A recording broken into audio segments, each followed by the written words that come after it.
Yeah, I thought it was an auto start. There we go. Are we good? We should. Okay, Faith, are you there? Yes. Okay, Tracy, are you there? Yes.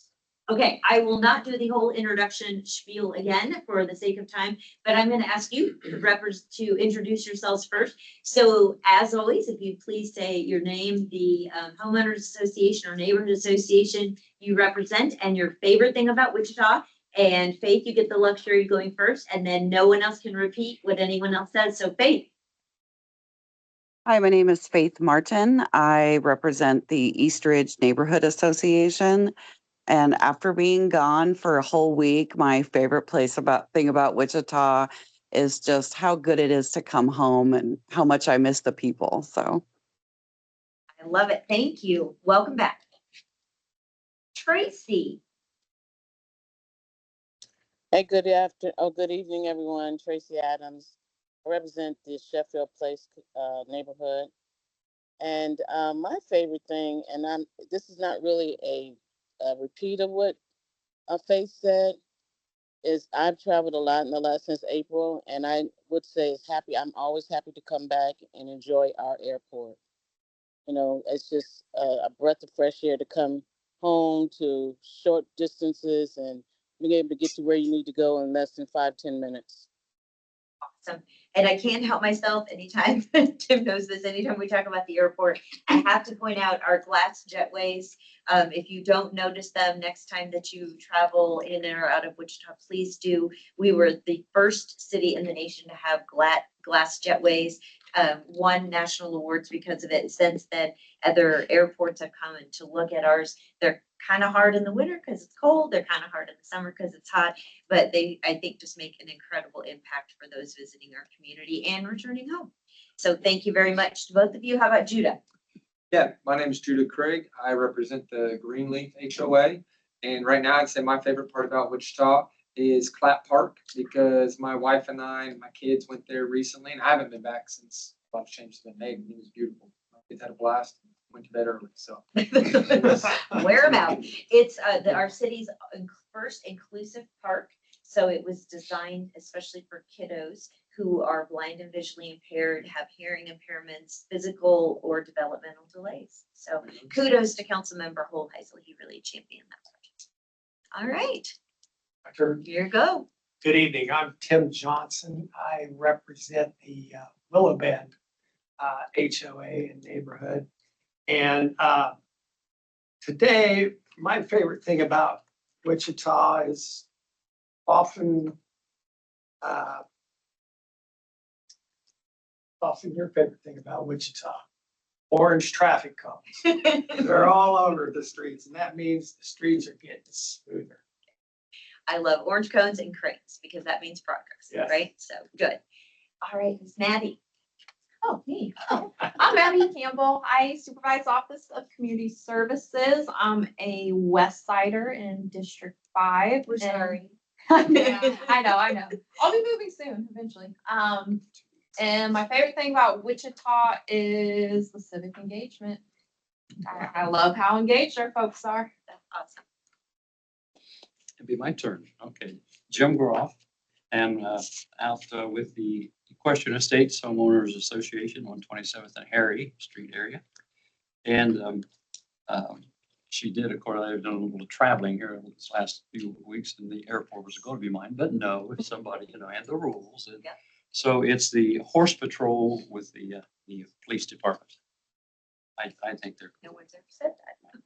That's awesome. Thank you. And our new city manager just purchased a home and closed on his home in Equestrian Estates. So be nice to our city manager. Last one, out mowing his yard. He was out mowing his lawn. He said people kept stopping by to say hello. Fantastic. And we have two brand new district advisory board members. My name is Zina Mason. I live by Town Epoch, which is Webb and Pawnee. What I love about our city is that they had a place to watch World Cup downtown. That was awesome. I thought that was great. It brought families and communities together. That was Awesome. Awesome. Miss Julie. I am Julie Collier. I represent the Chapel Hill neighborhood, and right now my favorite thing about Wichita is Music Theater Wichita. I'm a huge supporter of the arts, and I love how it brings young talent and the season in the summer. That's awesome. We have Elf right now, right? It just finished. Just I finished. think, yeah, they're gonna start going into Fiddler on the Roof. Very cool. And Julie and I are both proud members of the Wichita Arts Council. We spend time together there as well. So the next thing we're going to do is approval of the agenda for July 13th, 2026. Teresa sent it out last, I think, Thursday. If you've had a chance to review it, I would entertain a motion to approve the agenda for this evening. I will make that motion. Thank you. Second. Thank you. All those in favor say aye. Aye. Anyone opposed? Do we need to abstain? No, you will abstain from the minutes, but not from the agenda. Great question. So passes unanimously. Next is the approval of the minutes from May 11th, 2026. We did not have a June meeting because we didn't have any zoning cases. As always, Teresa did a fantastic job with the minutes. Does anybody have any corrections or additions to the minutes that need to be noted? Okay, seeing none, I would entertain a motion to approve the minutes. Thank you. Is there a second? See, I can second. I'll second. Okay, you'll second. Okay. All those in favor say aye. Aye. Thank you. Does anyone need to abstain? Julie and Dan. That are you good for the record? Yep. Okay. We will now go to public agenda. Is there anyone who is here this evening from the public who would like to speak on an item that isn't on the agenda? Yes. Ms. Brown, please come to the podium, and if you can state your name and your address for the record, and our wonderful timekeeper, Tim, will be happy to give you 3 minutes. My name is Nancy Brown. I live at 11707 East Crestwood Street, and I finally figured out that I'm in Chapel Hill's second edition neighborhood. I'm here this evening as a representative for the League of Women Voters of Wichita Metro to do what we've been doing for 106 years, offering a bit of voter education. As you may have heard, there's a primary election coming up on August 4th, and there are 4 things I want you to know. Number 1, about registering to vote. Tomorrow at 5 p.m. is the deadline to register to vote, to verify or update your registration. And it doesn't matter whether you're doing it in person or online, 5 p.m. is the drop dead time. If you've moved or had a name change since the last time you voted, you will need to do an update in order to vote without needing a provisional ballot. Number 2, every registered voter can vote. While a primary election is largely about each party narrowing their field of candidates before the general election, this time we're also voting on a proposed amendment to the state constitution on how state Supreme Court justices are chosen. All registered Kansas voters can and should vote on this measure, as the outcome will affect every person living in Kansas for a long time. If you aren't registered with one of the major parties, you do still have a ballot, but it will only have the amendment on it. Number 3, do your homework. Don't just rely on what you're seeing in the ads, as none of them tell the whole story. The way the amendment appears on the ballot, over half is the wording of how the Constitution currently reads and is crossed out. This makes for a confusing read. Not something you can just skim through in a few seconds in the polling booth. So you'll want to get hold of a copy of the amendment in advance and read through it. The websites for the Sedgwick County Election Office and the Secretary of State are good sources for how the amendment will look on the ballot.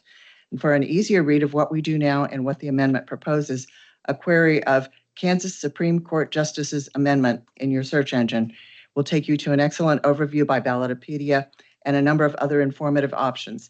That way you can go into the polling booth well-informed and won't have to puzzle through. And number 4, mail-in ballots. Even though the federal restriction on the grace period for mail-in ballots has been lifted, the Kansas restriction has not. There is no grace period. So if you want your mail-in ballot to count, it must be received at either a polling place, the Sedgwick County Election Office, or a drop box no later than 7 p.m. on August 4th. Mail-in ballots will be sent out tomorrow, on Wednesday, to those voters who requested them. If you're mailing your ballot, it should be completed and sent almost immediately in order to make sure it arrives in time to be counted. As always, the League of Women Voters encourages you to be registered, be informed, and let your voice be your vote. Thank you. And I made it under the time? Yes. I worked really hard. Thank you. Is there anyone else here who would like to make public comment? Okay, I just want to make a note for the record. When we approved the minutes, there were 2 seconds at the same time for approving last month's minutes, and I sent you a text. We're going to ask that for the record that Judah please be the seconder of that, as Tim remembered he was not here today. It's been a long time ago. Gotcha. All right, we are gonna, thank you for clearing that up. We are going to go to staff reports now, and we have with us Paul Gunzelman. Once a quarter, Paul comes and talks to us about all things public works within our district. And tonight we're gonna have a special highlight to talk about the Red Bud Trail and 143rd.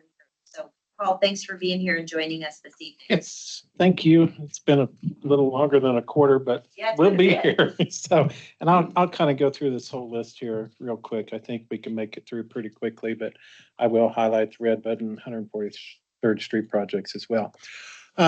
First on the list, and I think you have it in front of you, is the Greenwich Vehicle 2 infrastructure fiber communication cable that's going along Greenwich Road.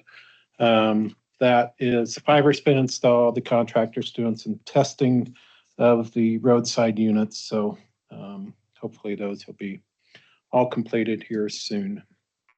There is another, Paul, can I make a really quick yes.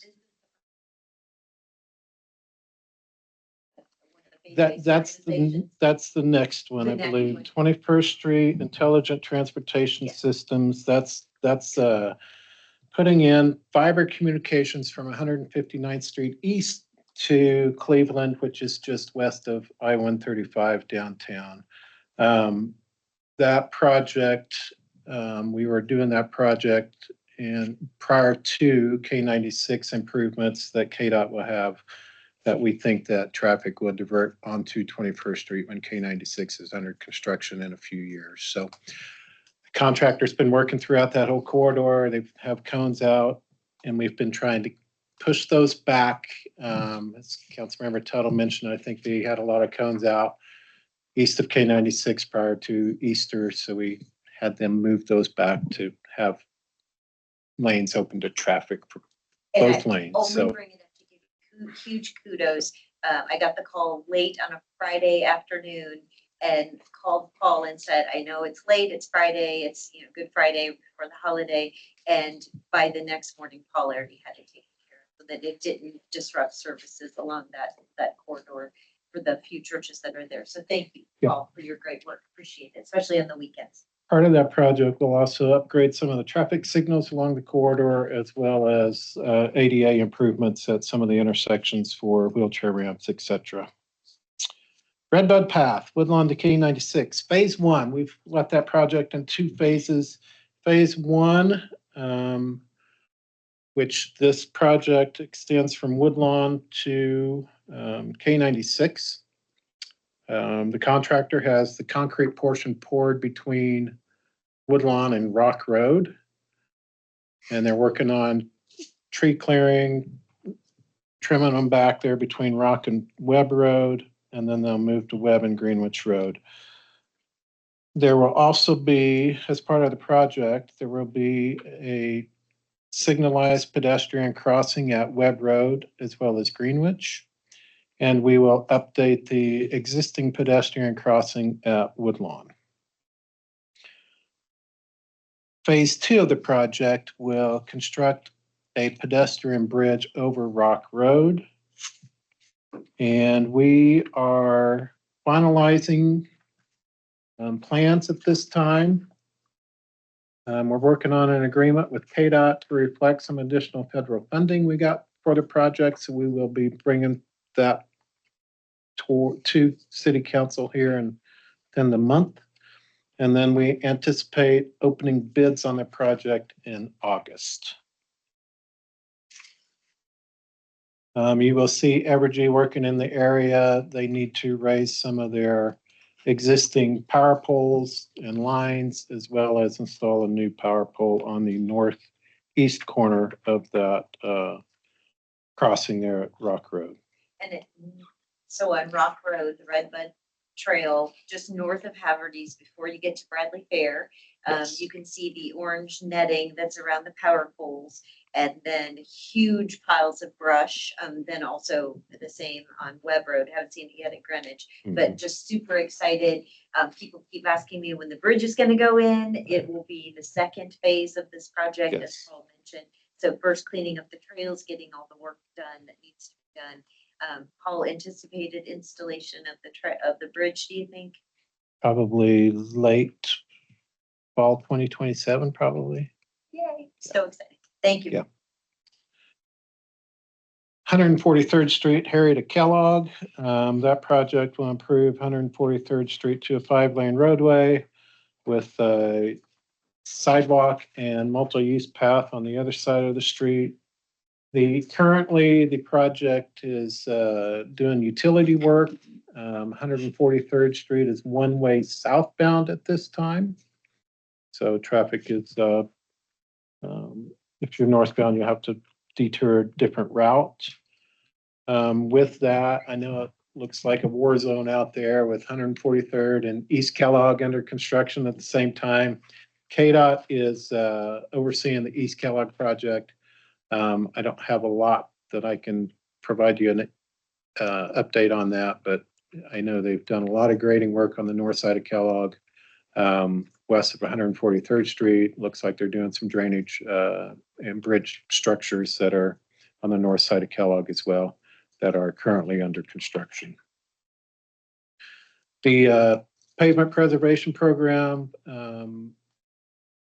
will start kicking off, so you'll see a lot more orange cones around the city of Wichita, as someone mentioned before. We do have some brick crosswalk repair that will be at the intersection of 21st and Rock. That is also on the list. Another project in the district is Harry Street from 127th to 143rd Street. We have received field check plans at this time. Those have been reviewed, and we will provide comments back to JEO, who is doing the design for that project. Earlier this year, I presented 127th Street from Douglas to 13th Street to City Council for concept approval. That will improve 127th Street to a 3-lane roadway with bicycle and pedestrian facilities. We do have federal funding for that project, and construction is anticipated to start late 27, early 28. And then Webb Road from Central to 13th, that project is also in design. We had received City Council approval of the concept earlier this year as well, and that will improve Webb Road to a 4/5-lane roadway. We don't construct a lot of 4-lane roadways, but this one we believe it makes sense with Beach Lake on the east side. So there's not a lot of southbound lefts at that location. We will install some turn lanes for the entrance to Collegiate, and we are also working with them on traffic signalization there at Collegiate as well. I mentioned a little bit K96, KDOT's overseeing that project. They have phase 1 for construction, which would include Woodlawn and Rock Road interchanges in the fall of 2028. And I spoke about East Kellogg, so that is my list. Okay, so we're Any gonna open it up. Any questions? from the district advisory board members? Jeff?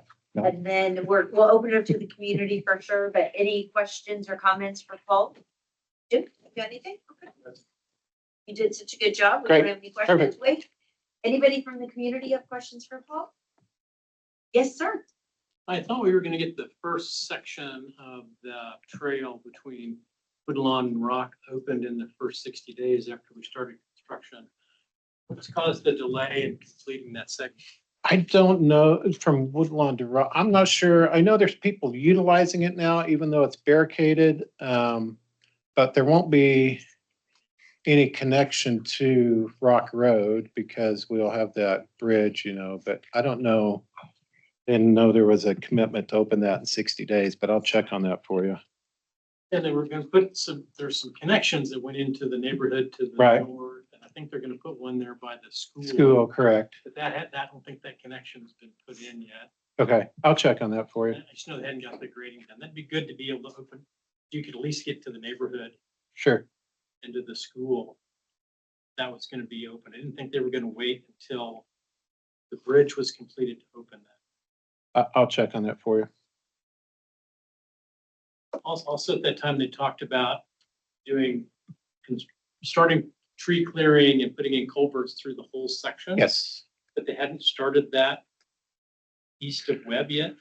I know that earlier this spring, there was a lot of rain that really slowed that project down. So I know now it probably won't rain till October, but yeah, I think they got a slow start on it, to be honest with you. Delay the completion.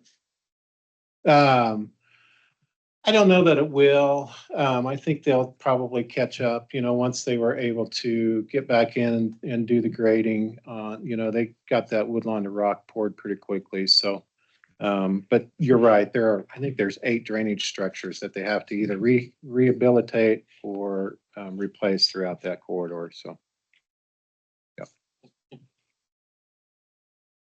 Any other questions for Paul? Yes. Yeah, just quick, will phase 1 and 2 complete at about the same time? well, Is that, would that be? I think to the previous gentleman's point, I think we could probably open up, even once we get a constructor from, K96 through Greenwich, I think they're moving west to east. But, once they get phase 1, I think we could open it up with the exception of that right around Rock Road.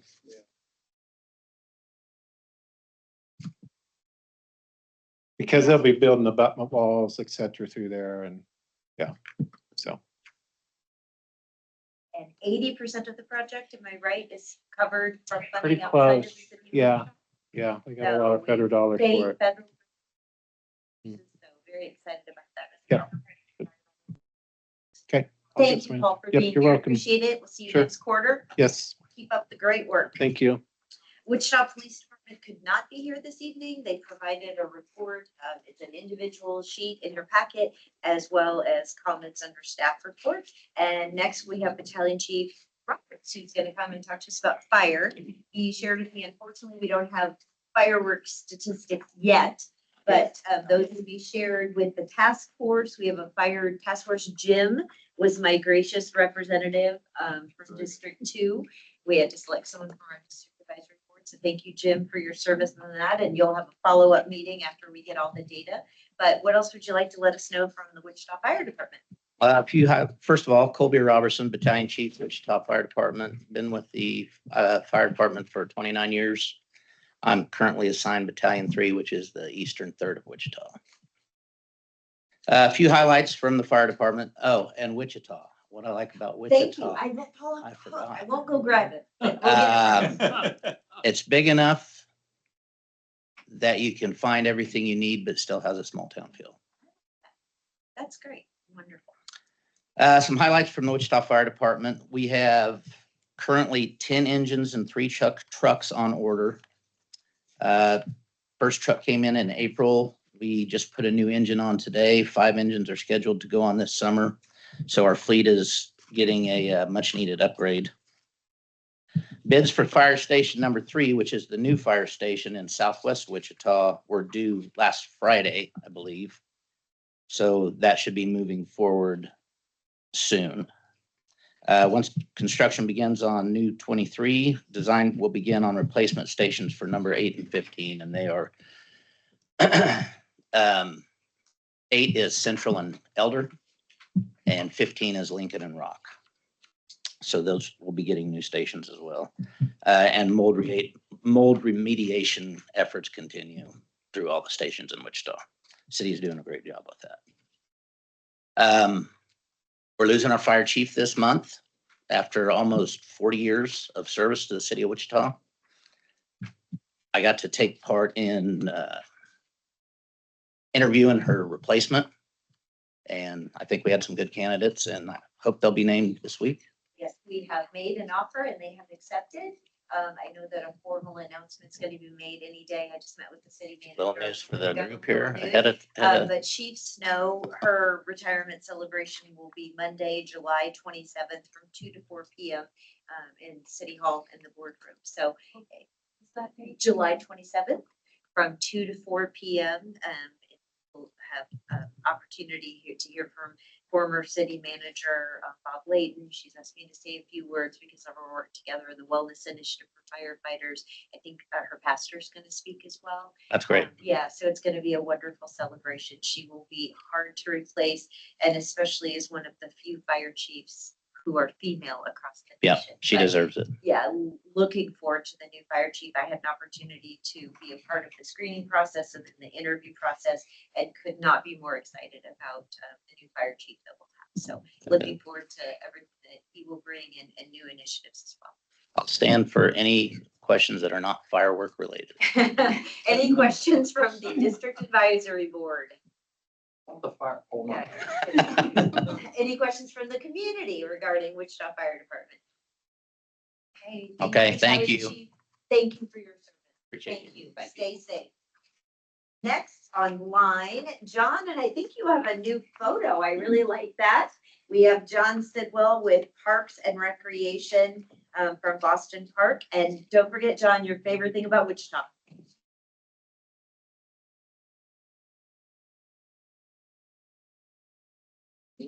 He just unmuted. John, are you there? There's something on his end. John? Can you hear me? Yes, now we can hear you, John. Thank you. Okay, perfect. John Sidwell, Recreation Supervisor over at the Boston Recreation Facility. Also in charge of the Goldenrod Community Facility. Been with the city of Wichita for now going on my 26th year. And I would say my favorite thing about Wichita right now is kind of to go with like the theme of the arts, the Wichita Symphony. Always love to be able to take, friends and family and go enjoy listening to them play, and also how they are take part in the music theater. So I'm very thankful for the opportunity here in Wichita. And then just kind of update, right now we're kind of in the busy mode of summer camps. And at Boston, we've done many theme oriented camps so far this summer. We've done our video game live, camo camp, junior chef, messy science, medieval times, and Animal Planet so far. And we have some more camps coming up that we're still open for registration. They're all 1-day camps. It would be, and they're $35 to sign up for. We have our Twisted Sports still up ahead, Water Frenzy, Nerf Wars, and Lego Mania. And then also at the Boston Rec Center, we also provide UTech Inc. Classes, so technology classes. So we'll be offering graphic design, movie makers, and a couple other Roblox studio and programming that we still have left for openings if people are still interested in signing up. Also exciting this summer, we started a partnership with WSU Summer Enrichment Program. It's a group of middle schoolers, and we offered a messy science camp program for them, which gave them an opportunity to learn through basically a lot of interactive and messy science projects. They got to learn the difference between like thermal and chemical reactions. But this was a first time deal, and it lasted maybe 2-3 hours, and we made about $1,200 in revenue. So that was exciting, a partnership. We're hoping to keep that alive as we move forward each summer. Then also, Boston's been a hosting site for the summer lunch program that's provided through USD 259. So far, through the month of June, we've provided meals for up to 550 youth, and we have a couple weeks left. So if anyone's looking for a place to get a free meal for their youth, I highly encourage them to come by Boston Rec Center between 12 and 12:30 p.m. As that's our serving times at that location. And then also, talking about the voting, Boston Rec Center is a polling site for the August 4th election that will be coming up. And if you're uncertain where you need to go in district advisory, in the District 2 area, be sure to get on the Central County Elections webpage and click on the Find Your Polling Site, and that can give you where you're registered to vote. But that's all I have for you today. Great job. John, can I ask you a quick question? Sure. It says Boston is the hosting site for the summer lunch program, and I love that. Thank you so much. One of the things that I always worry about in the summer when our kiddos go home is many of them don't have an opportunity for supervision, for food, for activities, for learning. But when it says there are 550 youth served in June, is that meals served or like unique encounters of actually 550 different kiddos? That's meals served. Okay. But think of that just in one location in the city, and there's probably more than a dozen locations across the city. So thank you for doing that. I know it's extra effort. Same with the camps. I always praise you and your team and Park and Rec for everything you do all year long, but especially in the summer to help keep all of these kiddos who are enjoying these wonderful activities, but also more than anything, it's keeping them safe and more than likely fed. So thank you for what you're doing. Well, thank you. That's one of my favorite parts of my job is you get to feel good about what you do when you go home. So thank you. Any other questions from District Advisory Board members? Any from the community? All right, John, thanks for all you do and go home and enjoy your evening. All right. Thank you. Have a good evening. So you take care. Bye-bye. Bye-bye. Next, we have Public Library Report. We have a brand new branch manager. Don Clary, who was with the library for, I think, almost 4 decades. Is that correct? Yeah. A long time. A long time. I came to see him on his last day here and make sure that he knew how much I appreciate him, but also District Advisory Board. I tell people I've been on City Council for 12 years. I was on the District Advisory Board for 5 years before that. So for the past 12 years of my life, 12 and a half, the second Monday of every month at 6 p.m., I've been right here in this beautiful library. So glad to see him able to retire, but very excited to welcome you. So we'd love to hear your report. Yeah. And So your favorite thing about Wichita? yes. My name's Sierra Kelly. I'm the new branch manager at the Rockwell branch. For the previous 2 years, I've been managing the Evergreen and Angelo branches. So I'm not new to Wichita Public Library, just new to this location. And my favorite thing about Wichita, so I moved to Wichita 2 years ago to start working at Wichita Public Library. Before that, I lived in Kansas City. And there was so much great stuff happening downtown, and I hated going to anything because going downtown was always such a nightmare. Like I knew there were cool things happening, but having to navigate just the drive down there and then figure out parking was just such a pill that I hardly ever did anything. And here, I've been going downtown all the time. I live way, way out on the west side. But I drive into downtown all the time and have a great time down there. So I feel like I'm getting to engage in the downtown life that I didn't get before. So And you're cool with the parking? yes, yeah, I can always find places to park, so. Thank you. Yeah. Thank you. Thank you. So the library has some cool things going on. If any of you were here last time, John probably updated you about some of these things, but I will continue to provide updates. So we have our summer reading program going on, which is very exciting. 3 more weeks of the summer reading program. There is still time to participate. If you have kiddos who haven't started, they haven't picked their reading goal and started, they do still have 3 more weeks. They can still pick up a log at the library. You can still log on Beanstack. You could maybe set your goal for, I'm going to read 1 book, every week and until the program ends. Some reading is better than no reading. So even if you haven't started yet, please do. Those who have completed their reading goals can now visit any Wichita Public Library location and pick up their prizes. So we've got some really great coupons and passes to places all around the city. And then they also get to choose their prize book that's just theirs to keep. But do keep in mind, Thursday, July 30th is the last day to pick up those prizes. So you want to get in before then. The sooner the better, because the selection kind of dwindles and dwindles towards the end of the summer. We will still have books all through the end of the summer, but bigger selection the earlier you come and pick it up. We've been having a program called the Summer Literacy League going on all summer. It's a program designed for second and third graders, and it pairs them with an adult reading mentor. They come to the library every week and they practice their reading. Every time they come, to encourage them to come and work on their reading with us, they get entered into a prize drawing. That's been really successful. Last summer, I believe we only had it at 2 branches. It was at Angelo and Walters, and it went really, really well. We had a lot of people participate, so we expanded it this year. This summer, we did 5 branches. Rockwell is one of the locations that's been doing it. We do still have 2 more sessions, and you don't have to have come to the prior sessions to come to the new ones. So if you know any second or third graders, or you have second or third graders who you want to bring to get that one-on-one reading practice, we meet at 11 o'clock on Tuesday mornings here at the Rockwell branch. So we've got 1 tomorrow and then 1 more next week. The Friends of the Wichita Public Library is celebrating the library's 150th anniversary this year. If any of you didn't know, the Wichita Public Library is 150 years old this year, so that's kind of nice. We're celebrating our anniversary at the same time that the country is celebrating their 250th. And our Friends Foundation is celebrating by doing ice cream socials at every location. So we've had several of them already. I have 1 staff member who's going around to all of the locations.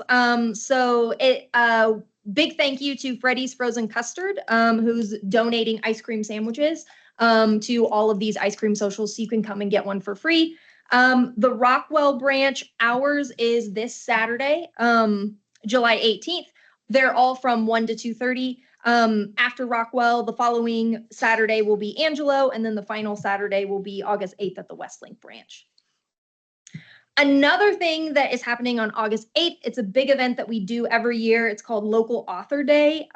So it's a program where we reach out to local authors, and we have so many people in our community that are writing and publishing books and plays and short stories that we've actually had to restrict the area that we pull from for a while there. Like if you lived in, say, Kansas City or whatever, you could come and do it. But we had so much participation that we've actually had to restrict it and say, you know, you have to live within a certain amount of distance of Wichita to be able to participate. But it's a really cool event because the writers that come, they'll do talks, they'll do workshops.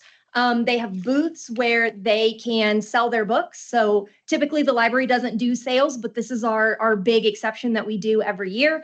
So we invite people to come in and connect with local authors, purchase their books, talk about their work, get signed copies. And we're looking forward to another big event this year on Saturday, August 8th, again, like we usually have every year. And then finally, I always like to end with what we're doing here at your local library, what we have upcoming. So a few of the programs that we have here at Rockwell.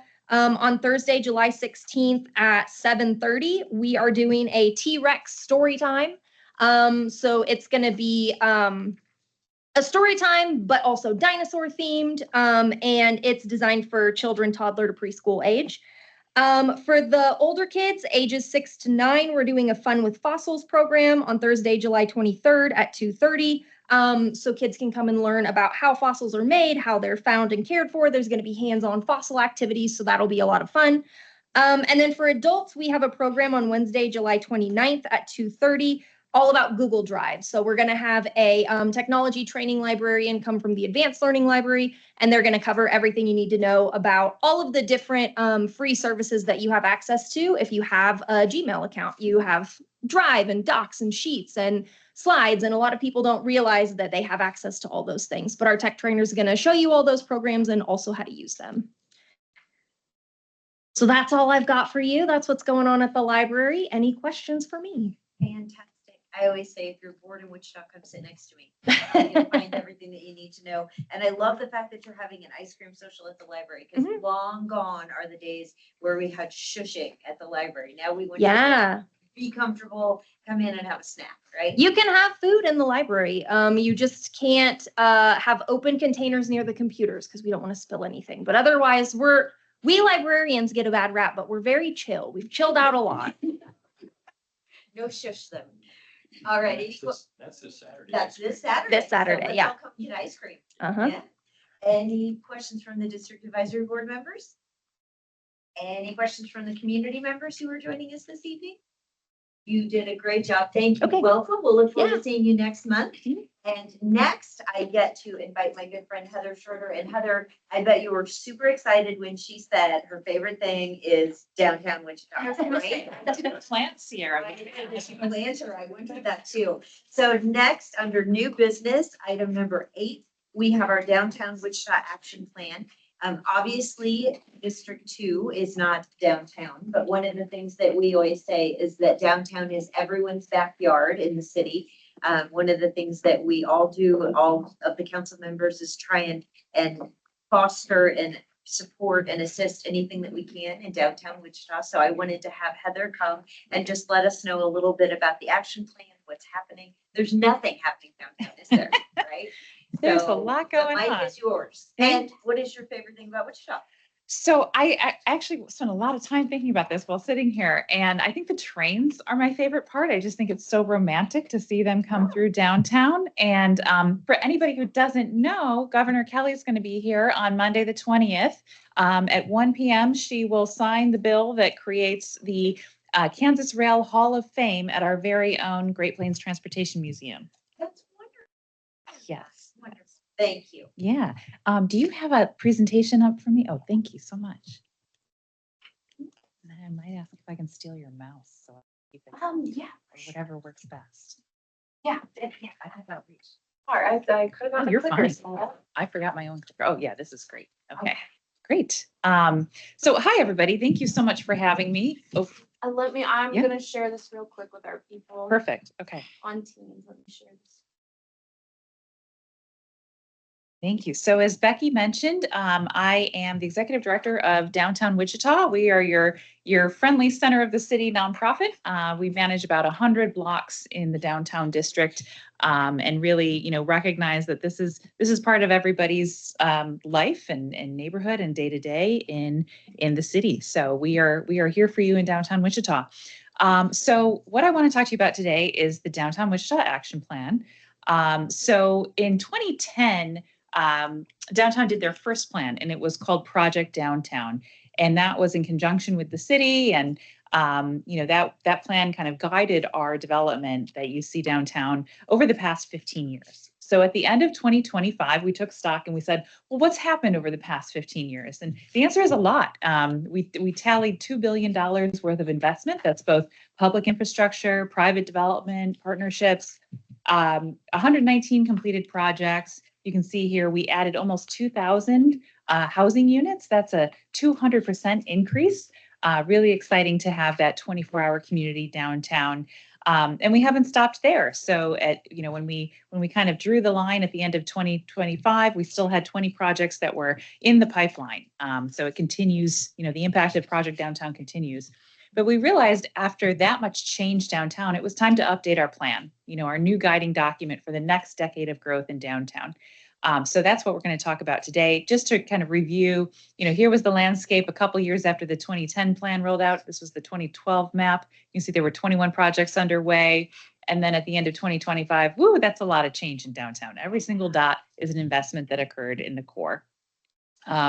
So in looking at the next 10-year plan, we said, okay, where are we going to plan for? So the blue dotted outline is the actual downtown district. So when people say downtown, they might mean like Delano, they might mean Douglas Design District. When I say it, I mean just that 100 blocks in that little blue area. But recognizing that there's a lot of development going on next to downtown, we said, okay, let's make sure that we're incorporating what's happening in Delano, we're incorporating what's happening north of Central, so that we have sympathetic development. We want to make sure that we're developing with our neighbors, not against them. And so what we started with was market research. We went back to the market research firm that we've been coordinating with since 2009. And we said, okay, tell us the updated forecast. What can we expect? What will the market bear in this area that we've defined? And they said, well, the residential market is super strong. You can expect about 700 new units a year. You see, you've got a range there. And they would only project through the next 5 years because that's such a robust growth figure. So if you remember, we added about 2,000 units, in the past 15 years. We're looking at adding 3,000 units over 5 years. This is kind of exponential growth potential for downtown.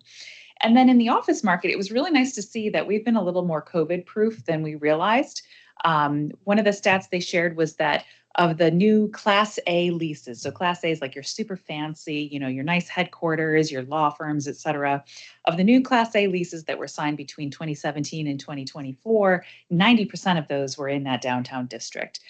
So our office market remains sought after and a good destination. And then finally, hotel market. We have not maxed out on hotels yet. We celebrated the opening of the AC Marriott about a year ago, and that was 118 new rooms, but we still have room for more. So it'll be interesting to see kind of where that fills in within our study area. So the next step after finding out the market research was to assemble the steering committee. So this is, who do we need at the table to help guide like the next steps here? You can see City of Wichita is on there, Sedgwick County is on there, and then a mix of property owners, businesses, including major employers, our nonprofit community, and our institutions like our healthcare providers and our educators. And what they did was they waded through the responses to our RFP for design services. We were hoping to get 4 applications. We got 17, and we picked this team, which I think is the real, creme de la creme, Sasaki. They work all over the globe, but particularly in U.S. cities. And they assembled a team of landscape architects and designers and kind of helped, put into visuals what the community was telling us. So what is an action plan? It is the community's vision for how they want to see their community grow. Again, this is looking ahead 10 years. So if we're standing here in 2035, what do we want our downtown to be? Not only what is the vision, but what is the toolkit to get there? That's why we called it an action plan, because we're going to put it into action, take those steps to bring about that change. What our consultants said was, wow, you have some beautiful building stock here. They pointed to all our historic buildings in terms of the quality of construction, the quality of design. And they said, that's something that you have to, keep going in this community. They looked at our zoning and they found that, only 15% of our development potential has been realized downtown. This is the central business district zoning, which means that you can build, commercial at the base level of a building, and then residential on top of that, and then a rooftop bar on top of that. You can mix up all the uses in the central business district. We have a lot of short buildings right now and a couple tall ones, and they basically said, listen, you've got a lot more potential to develop here. Part of the reason for that is that half of our space downtown is currently occupied by parking. Everything that you see on this map is a surface parking lot. That adds up to 48% of our land area. When we also add in our parking garages, we're up to 60%. So for anybody who has trouble parking downtown, come see me after, and I'll tell you where some of those lots and garages are. And then what we did was spend 10 months talking to the community. We went to open houses. We hosted pop-up events at things like the NCAA, Fan Fest, and River Fest, and we had more than 50 stakeholder group meetings. So that's where we had all the downtown developers in one room, which is always an interesting and robust conversation, and all of the cultural leaders in the same room, and young professionals in the same room, and kind of got those cohort perspectives on, well, what do you guys need there to be in your district? So that was kind of the timeline for that. We asked everybody questions about, where do you take your friends and family when you come downtown? We started to see these clusters emerge. These clusters along the river, along Douglas. You see that stretching from Delano all the way over to Washington Street. You see these clusters up in Old Town. Oh, I can use this like a pointer, where you have Old Town Square, and then you have the arena and NASCAR Park. And so looking at where people go, we asked, would you rather rent or buy if you were to live downtown? 72% of people said that they would want to buy, which is kind of unfortunate because right now we have 5 buildings that offer condos downtown. The vast majority of our housing stock is rental. So there's this mismatch between what the market provides and what people say they want. We also asked people, well, what do you want to do on the river? And they said, I want to eat and drink. I want food and beverage. Don't we all? If nobody said their favorite thing about Wichita was the food, that was my backup one. We've got great food here. Just you can't eat on the river. You can't even buy a lemonade or a hot dog. And so we really have not leveraged that asset to be kind of the full service destination that it could be. And then we asked about culture, about where do you, what are the important cultural sites that you want to feature? We had people suggest new sites for a performing arts center, so we documented that. And when all was said and done, we had heard from 1,000 people over that 10-month period. And then we kind of turned everything over to the design team and we said, well, tell us what they said. And they said, well, it all kind of revolves around these 4 goals and these strategies that we pulled from that. So what are the 4 goals? Wichita wants their downtown to feel connected. They want it to be a seamless experience going from Old Town to the river. Right now, there's some gaps there, and it's not an interesting walk. It's not, it's not always easy to kind of get from point A to point B. So they want better connectivity. Again, back to that riverfront. People are going to the river, but they want more reasons to go, more things to do. They want to spend more time there. They want to make sure that downtown continues that design standard. We've got this great history. Our buildings have withstood the test of time. We need to build so that what we're building now lasts another 150 years. And then they want their downtown to be full service. The big thing in the news last week was that we're getting a downtown grocery store. I can't tell you how many Post-its and comment cards and things we received that said 2 words, grocery store. And I was like, I hear you. I'm a downtown resident. We don't have any food that we can walk to. Our closest grocery store is 2 miles away right now. So in addition to grocery, having a pharmacy, having kind of all of these elements of life that you need to, live your day to day. And if you choose to not have a car or you don't have a car, you can still get life done every day in a full service downtown. So then we wrap these strategies up into themes. So theme number 1, getting around. Our streets are not shady. They're pretty hot to navigate this time of year. We've seen other communities that have invested in their streetscape and really seen dividends from that. Bike network, you talked about the Redbud Trail tonight. How do we provide a more complete network for people who either choose to commute by it or to recreate that way? And then looking at transit, where do we have gaps in our current transit system? We looked at living and working, again, those rental and purchase options in downtown. One thing I stress to every developer I meet with downtown is that we need housing at all price points. We need to make sure that everybody who works downtown, has options that they can afford so that they can live walking distance from their work. We have a new affordable housing development coming into the Market Center building at the southwest corner of Market and First Streets, and that uses historic tax credits, that uses low-income housing tax credits.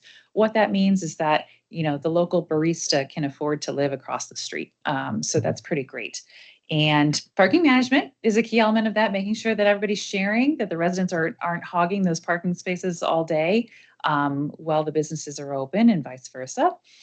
And then urban form, looking at, how do we create interesting life on the ground floor, making sure that we have transparent windows, that we have active uses on the ground floor, that we're designing streets for everyone, not just cars. And landscape was a big category. Again, putting resources into the river as a destination, doing kind of such basic things as planting trees, making sure that downtown feels clean and safe and welcoming. And then finally, linking our cultural resources, making sure that everyone's aware of, the great museums and public spaces that we have. So what are the strategies and actions to get there? I'm going to highlight 5 strategies for you tonight. Again, there are 17 in the plan that go much more in depth, but this is just kind of a bird's eye view. So downtown doesn't really have a street hierarchy right now. What that means is there's a lot of traffic on First Street. There's a lot of traffic on Douglas. There's a lot of traffic on Second. We kind of haven't filtered people to certain parts of the city, which means that it makes it harder for businesses to thrive because businesses don't really know where to go. They don't know what's the main street versus the secondary versus the third street. So how do we reshape that environment to give direction, to provide alternatives for people who might be on foot or by bike or pushing a stroller? We talked to engineering. Is Paul still here? No, I think Paul had to leave. And we asked them for traffic counts along Douglas. And what they told us was we have twice as much space on Douglas as we have traffic. So we're overbuilt by double the number of lanes that we need. Especially now that we have the Kellogg flyover. we're never going to need that much space for cars on Douglas. So one thing we did is look at what other communities have done with their extra space. And we found examples of converting some of those extra lanes to extra parking, extra sidewalk, extra bike lanes. And we said, well, that could work in the space that we have. So here's a picture of Douglas Ave looking west from Emporia. This is how it looks today. We've got 5 lanes, 2 in each direction, and then that center turn lane.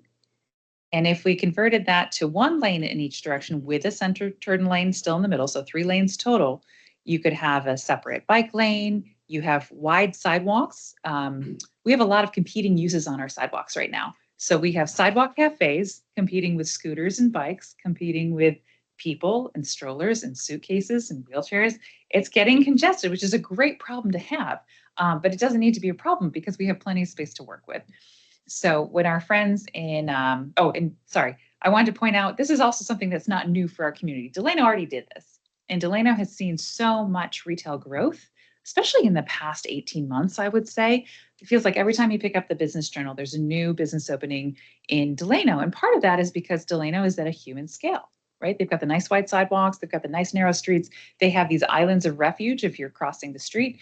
And so we're looking to mimic that downtown. Delano did a great job with it, and we'd like to extend that across the river. When we saw other communities do this, like Lancaster, California, spent $11 million on a street upgrade that went from the left image to the right image, and calculated $282 million in economic impact. So developers building new buildings along there, new businesses coming in, et cetera. So that's kind of the backbone of the plan. Second strategy, activate that river. So currently there's one business that faces the river. It's the boat and bike rental facility called Boats and Bikes. Even the Drury Hotel, if you go eat at the Drury, the ABI restaurant is on the opposite side. You can't see the river at all. You can just look out on Waco.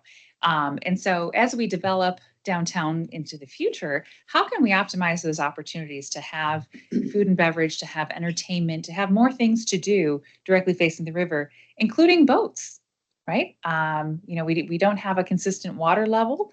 How can we plan for that in the future once that First Street Bridge repair is done? Another strategy is starting a downtown shuttle. So how many of you have been to the new hub? Okay, so the hub was, okay, good, I saw a couple hands. The hub was downtown in the middle of the employment area. And then it moved to Delano by the ballpark, which is great for the ballpark. But for people who work downtown every day, there's now kind of a 20-minute walk between Delano and the core of our city. So we've been talking with Wichita Transit about how do we reconnect the hub to downtown? And so we're talking about a downtown circulator that would provide greater connectivity. That might be an early win from this plan, because that's something that people were telling us that they were anticipating a year ago.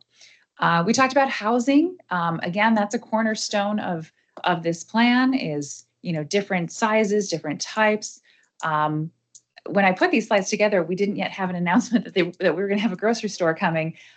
So, one of the reasons that we talk about housing is because that's your full-time audience for your full-time customer base for supporting businesses. About 85% of our businesses downtown are locally owned, and we love when people come and support those. The more people who live there, the easier it is for those businesses to start up and then to thrive. Looking at attracting a grocery store, the industry standard is to have 10,000 residents before a national retailer will look at your downtown. Great that the developers who are bringing a grocery store are working with kind of a more local partner so that they can edge out that dynamic and say, we're going to make up the difference for a little while because we're taking a risk here. Proposed housing types, we just talked about, the need for ownership. We don't have any townhouses downtown, and when you see like duplexes going into Goddard and townhouse models, on the east side, that's something that we can experiment with downtown as well. I'm very excited to share that this strategy, create a cultural loop to connect our museums and things downtown. We just got funding for this. So Downtown Wichita Rotary Club announced two Mondays ago, I think, that we are the recipients of their large grant fund for the next 2 years. So that means that we can build out a downtown history trail. This summer, please keep an eye out. We will share with all the district advisory boards a community survey link because we want your input on what sites should be on the history trail. I've only been at Wichita for a couple of years. Some of you have probably made history, and I want to hear about that so that we can add it to the history trail.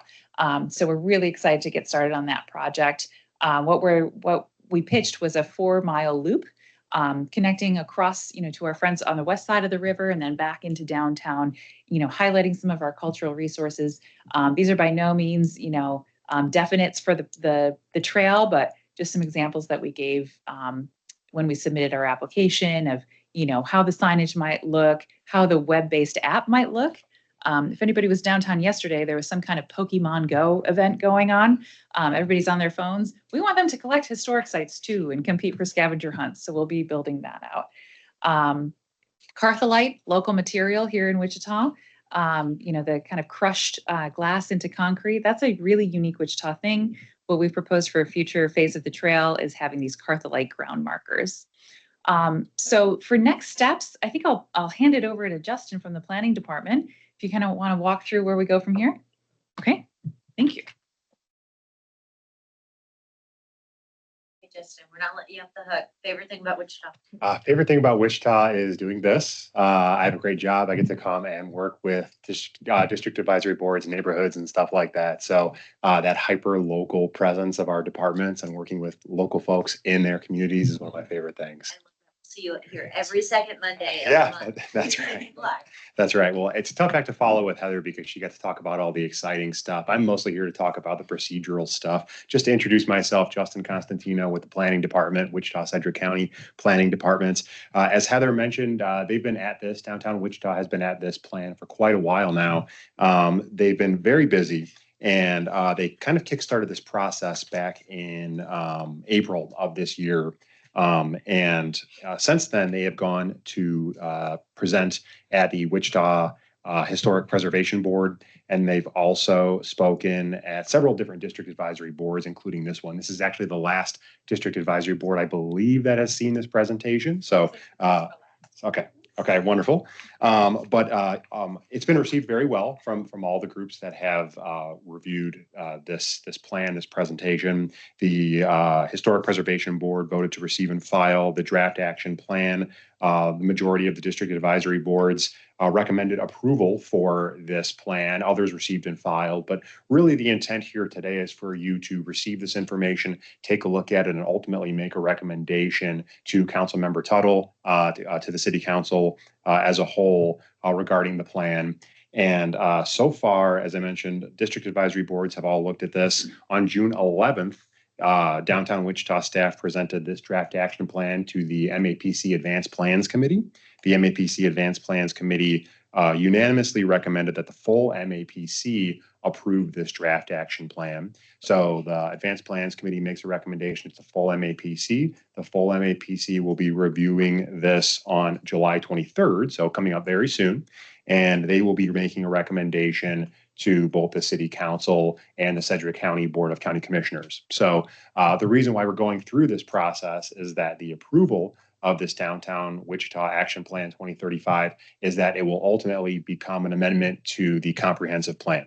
So the comprehensive plan is a joint document. It's a city-county document, but any approval of this plan means that it will become an amendment to the comprehensive plan, which is where you all come in, is basically going over this material, asking any questions, and making a recommendation. So that concludes my portion of the presentation. I'll stand for any questions. Any questions for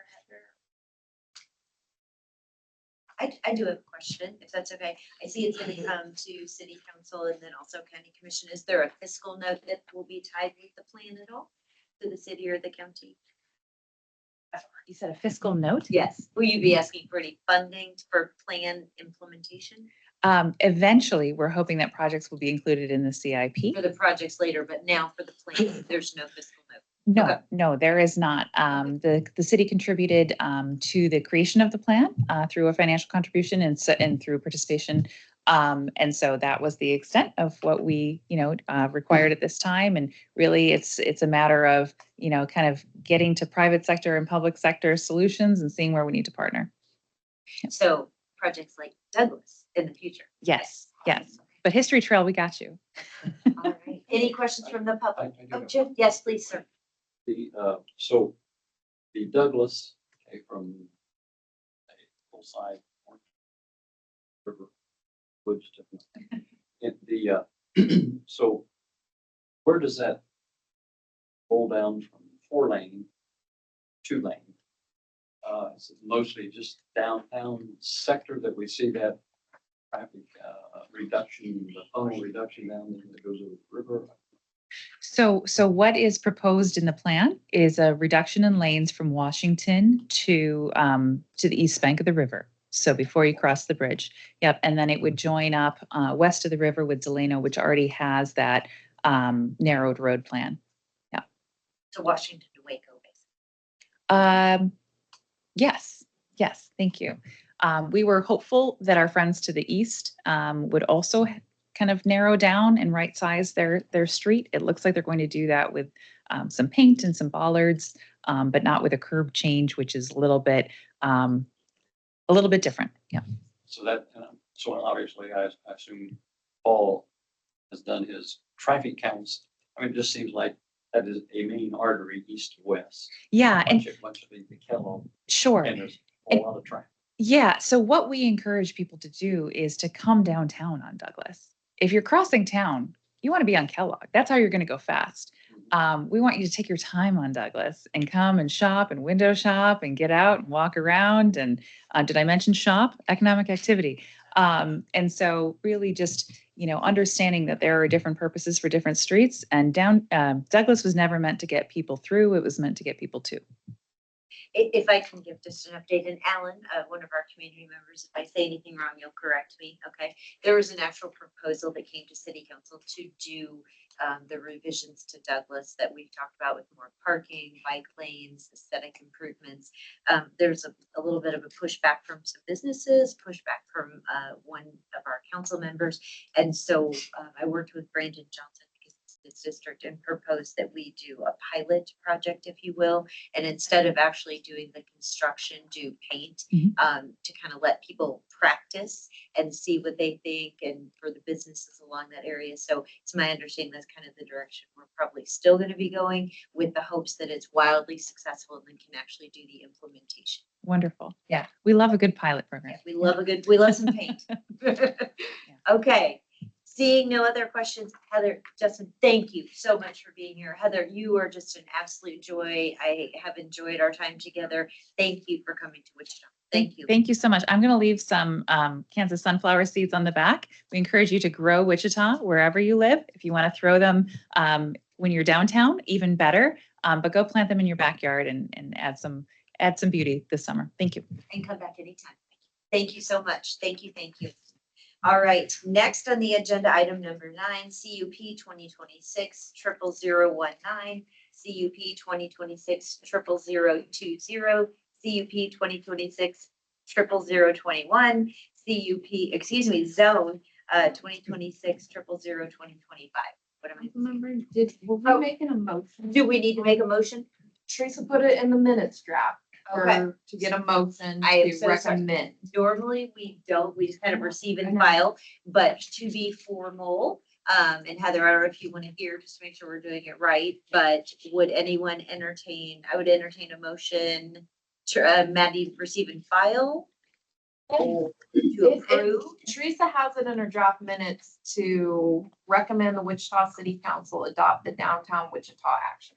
Okay. Yeah, you actually have the opportunity to do both. So you can make a recommendation, which would be fantastic. If you're not comfortable with the recommendation based on the information you've received today, you can still just do a receive and file. So you have the option. Receive and file or make a motion to approve. Sorry, Brad, we'll get you in 2 seconds, just to make sure we're doing it correctly for the minutes. Thank you. Normally we don't do that. No. But it's okay. We're perfectly happy. So I'll lean into the will of the district advisory board to decide who wants to make a motion and how it goes. I make a motion to receive and file. Okay. Is there a second? I would second that. Okay. All those in favor, please say aye. Aye. Is there anyone opposed? It passes unanimously, so we will move forward. All right, thank you so much. I'm sorry, do you know who that was on Teams? That was Faith. Yep. And Judith seconded. All right, now Brad, All sorry right, about that. no I am not problem. going to repeat all of that You again, if shouldn't that have is to. okay. No problem. A second, so Sure. in the meantime, what's your favorite thing about Wichita, Brad? Yeah, first of all, Brad Etherly, MAPD, and my favorite thing about Wichita, I love a good thunderstorm. And goodness gracious, we get some good thunderstorms here, so. You are loving life in Wichita these days, It's right? fun, it's fun. And then also, while we're getting the PowerPoint brought up, I will just make for public comment, for public statement, I have received no ex parte communication with the applicant, the agent, or community members regarding these items. Sure. And I'll just go ahead and make a blanket statement. I have not for item number 9, 10, nor 11. Okay, great, thank you. And I do want to, before I begin, recognize that we have a summer intern in our office, and he is in the back there, Eddie Wilson, watching and learning and getting some experience. So I wanted to shout him out real quick. So yeah, so once again, Brad Etherly, MAPD. I am here to discuss what seems like a lot, but I promise it's not as much as it looks like. It's CUP 2619, CUP 2620, CUP 2621, and Zone 2625. So in this case, the applicants are requesting 4 items. One is to remove a portion of parcel 8 and all of parcels 9 and 10 from the existing Village at Greenwich CUP, which is DP 342. The other item is to remove lot 2 from the existing K96 and Greenwich South CUP DP 328. The next thing is to create the Ignite 96 CUP DP 366. And so those other parcels that are getting removed would be added to this new Ignite 96 CUP. And then the last thing is to rezone the whole area from SF5 single family residential and LC limited commercial to LI. Now, if you look at the front sheet, you'll see that a portion, the CUP is larger than the zone change. That's because a portion of this is already zoned LI, so that's why there's a little discrepancy there. So the subject site for the proposed parcel to be removed from DP 342 is 4.42 acres in size. The subject site to be removed from the DP 328 is 1.87 acres in size. So that would make the zone change a total of 32.78 acres in size, with the new DP 366, 34.67 acres in size. And they are generally located on the east side of North Greenwich Road and within a quarter mile north of East 21st Street North. It's also abutting the K96 highway on the north and east sides. And the proposed plan for DP 366 is to be divided into 3 parcels with 3 reserves at this time. And the applicants have indicated that the site will be replaced or replatted in the near future. The applicants are requesting the zone change from SF5 and LC to LI in order to permit all uses by right in the LI district. There are several exceptions. They're listed in the staff report. I'm not going to go through all of them. And then I've already acknowledged that parcel 2 of DP 328 is zoned LI. They also kind of wanted to match the LI that is zoned to the north. I forget what community unit plan that is, but that's where you've got the big Dave & Buster's, Aviate, all that stuff up to the north is also zoned LI. So they're just kind of trying to match what's going on there as well.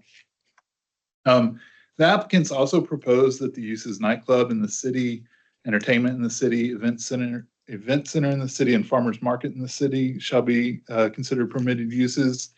They propose that entertainment in the form of live music, bands, DJs, and similar forms shall adhere to the following hours: Sunday through Thursday, 8 to 11, Friday and Saturday, 8 to 12 a.m. Provided that those hours of operation do not apply to use of any video walls where events are broadcast by for viewing by patrons. And staff recommends adding language that states that if said video walls are facing internal to the site and where the display is not visible from the outside of the CUP. So we're fine with that language. We just want to make sure that those video walls are not broadcast outwardly, they're internally broadcast. As far as landscaping goes, it's proposed to be in accordance with the city landscape code. A 15-foot landscape buffer along the south line of parcel 2, reserve C, and parcel 3 would be required where it abuts the SF5 district. And right now, there are several mature trees that populate the site, which would more than likely meet the requirements of the landscape buffer. If any of those were to be removed, they would need to be replaced as such. As far as parking, it's proposed to be in accordance with the Unified Zoning Code. It's listed there in this staff report. As far as screening, screening between the community unit plan and the abutting SF5 district to the south is proposed to include 1 shade tree per 40 linear feet of common property line with no requirement for a fence, wall, or landscaped berm. And as far as signage goes, it's proposed to be in accordance with the City of Wichita sign code for the LI district with some specifications. They're all listed there. We don't have any problems with those. It does say that, so according to the Wichita sign code, it does state that no offsite sign shall be located closer than 600 feet to any portion of the existing or designated right-of-way of K96 between I-135 or I-35 and the eastern city limits. So that is something to keep in mind. They would not be able to have any kind of billboard, offsite billboard sign there. And then as far as context to the area, properties to the north are zoned LC, LI, and are within DP 342. I don't know if, Maddie, if you can scroll down to the zoning map. It's the one with all the colors. It's a lot. We'll get there. Yeah. A lot of paper. Wow, this That one right there. So they're developed with restaurants and general retail. K96 abuts the east property line. Also to the east, property is zoned SF5 and is developed with a cemetery. It's also owned by one of the applicants of this request. Property to the south includes the cemetery property and is also developed with a hotel. Other property to the south is zoned LC, is within DP 342, is developed with a strip mall that includes restaurants and general retail. And properties to the west are zoned LC and LI, are developed with restaurants and general retail. And then other properties to the west across North Greenwich Road are zoned LI, are within CUP DP 234, and are developed with a strip mall. Lots going on in this area and a lot more to come. As far as case history, the southwest portion of the site was zoned LC in 1958 when Sedgwick County established zoning within 3 miles of the city limits. In 2012, the DP 328 was created. In 2016, the CUP DP 342 was created.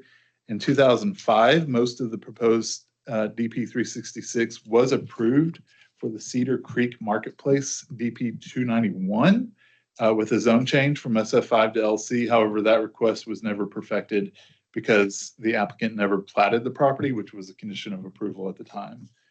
As far as public services go, it has access to North Greenwich Road, which is a paved arterial. Sidewalk is provided on both sides and city services are existing. Wichita Transit provides service at the entrance drive of DP 342 along North Greenwich Road, which would also basically serve as the entrance to the new CUP. As far as plans and policies, it is in conformance with the community investments plan. The future growth map identifies the majority of the area to be appropriate for new employment, which is defined as areas that likely will be developed or redeveloped with uses that constitute centers or concentrations of employment, primarily in manufacturing, warehousing, distribution, construction, research, technology, so on. Major shopping centers and office parks likely will be developed within this area as well. So this is something that is fine with that. Other portions of the site are identified to be appropriate for new residential, which is defined as areas of land that will be likely be developed with uses predominantly found in the residential category, but pockets of major institutional and commercial uses likely will be developed within this area as well. So again, this is a fine thing for that. As far as locational guidelines go, guideline 1C under development patterns states that major commercial and employment centers should be located at intersections of arterial streets and along highways and commercial corridors. This fits that. And then guideline 3B under development patterns states that major commercial development should be guided to the intersection of two arterial streets. Again, no problem there. So, excuse me, Maddie, if you could scroll down to the site pics, we can do those real quick. And I can't, no, these will be photos. Yeah, okay. Yeah, There you go. I can't read any of these from here, but you're looking at all kinds of different directions in and outside. I went out there and it took me a while to get all these. And it's a lot of, looking at fields and trees and stuff like that. So, but you can scroll down through and see all of these. So, yeah, after a good thunderstorm. Yeah. So, staff does recommend the amendments to the CUPs be approved. We're going to actually have different motions for each of these, but have not received any public comment. It's no mystery what's going on there. It's been in the news and city commission or city council meetings. So these are based off of the golden factors, and with that, I can stand for any questions. Okay, I do have one quick question. If that's okay, Tim. What was the MAPC vote? Well, they recommended Unanimous? on consent. Okay. Yeah. Next question, what is the order in which you want these voted on? Just what's in the staff report. Okay, so 20, 21, and then 19 is. Yep. Are there, I have 3 total. I think, there's yeah, 19, because 20, 21, and then zoning 25. 20. You want 19, 19 and 20. 25 as a single motion. so you can do 20 and then you can do 21. That'll remove those parcels. Right. And then you can do 19 and 25 together. Okay, that's. So what I 3 thought. votes is good, right? Yes. Okay. Next question, is this property in the Starbond district? It's a good question Yeah. for, yes. Yes. I thought This is so. what we just approved at city council for the extension of the start. Last comment I have is this change in zoning is actually a more appropriate land use than the current single-family zoning. It may have been appropriate before 96 went in. It may have been appropriate before the commercial Starbond district developed, but residential land up in this corner now, there'll be very little market for it. It's more appropriate to put it to business and recreational uses.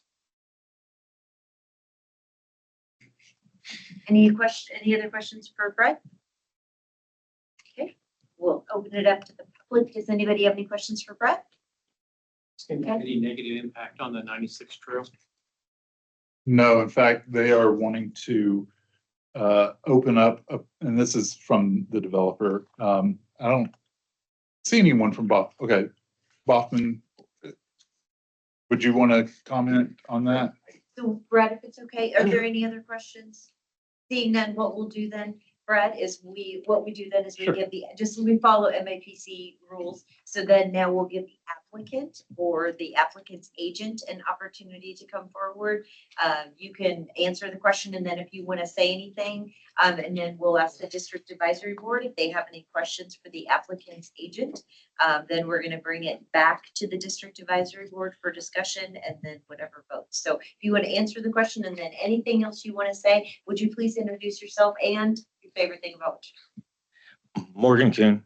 Brad stole what I was going to say. My favorite thing was about Wichita, because being in Chicago as much as I am and being in downtown Chicago when a thunderstorm comes through, it is colossally cooler to see them actually travel in and out of the city than being in amongst the 80-story buildings and all you hear is the thunder.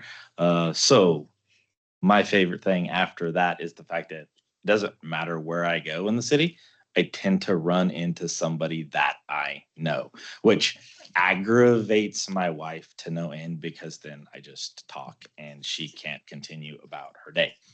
I am with the development group. So to answer that question, should not affect the trail. And our master plan for the development itself is that it will be walkable. So the whole concept is that if we were to go back to a map image of the site itself, going in and out of the site, there will be the ability to walk around. There's actually a pond in the middle. So we will utilize the pond and we will walk around the pond. And then the outer edge. So you have the paved trail that goes around the outer edge, that is still going to be incorporated into the overall design. Our goal is to have a complete walkable feel. So it doesn't matter where you are on the site itself, you can walk. I think everybody kind of understands. There's the main components are Wichita State University tennis. So there'll be a new tennis facility. There will be the attractions themselves, which as of right now will be up just to the east of where the CUP 2026-21 is at, in a central location with all of the attractions in it, utilizing a single kitchen against the pond. And then to the southeast, there will be a resort hotel. And then along the western edge of the pond itself, there will be 3 pad sites primarily for restaurants. And then north of Wichita State Tennis, which is the purple hashed area, and it comes out a little bit to the east. North of that, there's another area for a restaurant. So the idea is, as the roads go through, there will be sidewalks all throughout that facility. They will connect to the exteriors, north and south, and allow a complete walkability. Our idea is to bring people to the site, have them stay at the site, whether that is because they're staying at the hotel, they're utilizing the attractions, they're watching tennis, they're eating at a restaurant, and then they meander throughout the rest of the site to enjoy everything that we plan to build out there. Is there anything you'd like to say, or if you don't have any other comments, we can just open it up for questions from District Advisory Board? I'm super excited. I've been working on this since its inception and actually seeing it happen. Had a meeting on Friday with WSU trying to finalize that budget and get that going. And Wichita State will be announcing some stuff here in the coming weeks and months. And so I'm excited to actually get out there and start turning some dirt and giving something that I think everybody in the community can be proud of in Northeast Wichita. Any questions from the district advisor? Right, seeing none. Thank you. Thank you very much. We will then bring the discussion back. Brad, we may need some help just making sure we get the 3 motions Sure. correct, but any questions, any discussion from this group? Well, Just the wait. agent. For you. Morgan is Part the of the- applicant. Morgan is the applicant. Thank and then you, we have thank you. the summary. I agree with Tim. I like what it brings. I think it's better use of what it is, and changing the zoning seems to make.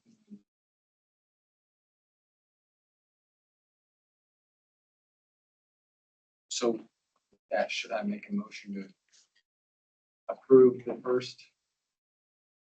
Feel inclined, so that would be. Any other comments? Okay. I will make a motion to approve CUP 2026-00020 with the staff recommendations. Are you doing you're doing 21st? Or 21st? No, I mean, you're doing. Oh, that was just doing it in order of the staff. Okay, perfect. Okay, just want to make sure I'm getting it right. Okay, so we have a motion. Is there a second? I'll second. Tim will second. Any discussion? Hearing none. All those in favor, please say aye. Aye. Okay, thank you so much online. Anyone opposed? Okay, fantastic. Next. Did we just have 1 motion online or 2? 1 vote online. Tracy and Faith, I think, said yes. Did they both? Yep. Okay.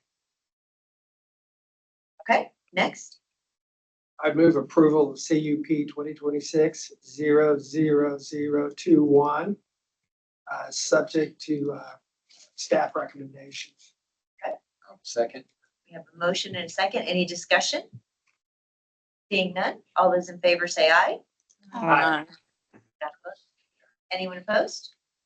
Fantastic. Motion passes unanimously. And Go ahead. I just don't want to read it all. I will motion to recommend, take the staff's recommendations for CUP 2026-00019 and for the zoning 2026-00025 with the staff recommendations as well. Second. thank you. Any discussion? Seeing none, we'll call the vote. All those in favor say aye. Aye. Got both online. Anyone opposed? Passes unanimously. Thank you very much. Congratulations to Thank the you. applicant and the Thank you, guys. applicant's agent. Next, and Brett, great you. job. And Okay. those numbers, those were 7, 4. Okay, Yep. thank you.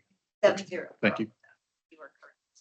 Next on the agenda, we have item number 10, CUP 2026-00022. Yeah, once again, Brad Etherly, MOPD. Somehow I missed that I was supposed to do this one, so I've got it pulled up on my phone. So my poor eyes, you'll have to forgive me as I may squint at what I'm saying. Good news is that it's my case, so I should know it pretty well. This is CUP 2026-00022. Thank you. This is a case where the applicant is proposing 2 items. One is to waive a supplementary use regulation that is number 13 found in the UZC section 3D6Y for parcel 3B, and to increase the maximum monument sign area to 80 square feet on parcel 3B. So parcel 3B is generally located about a quarter-mile south of East 21st Street North, and it's east of North Woodlawn Boulevard. It's a 2.43 acre site that is zoned GO and is within DP 67. It is undeveloped at this time. The current governing language for the CUP allows for warehouse self-storage as the only use on parcel 3B, subject to those special supplementary use regulations found in the code, except for regulations number 2 and 17. Regulation number 2 requires the use to be located contiguous to an arterial street and have direct access to that arterial street. That's already been adjudicated and is taken care of. Regulation number 17 requires the resident manager to be on site. That has also been adjudicated and is taken care of. So regulation 13, which is in question today, limits signage to 1 sign per arterial street frontage, and the sign shall not exceed 20 feet in height, nor exceed 50 square feet in gross surface area. So the other last thing about that is that sign shall also not project over any public right-of-way.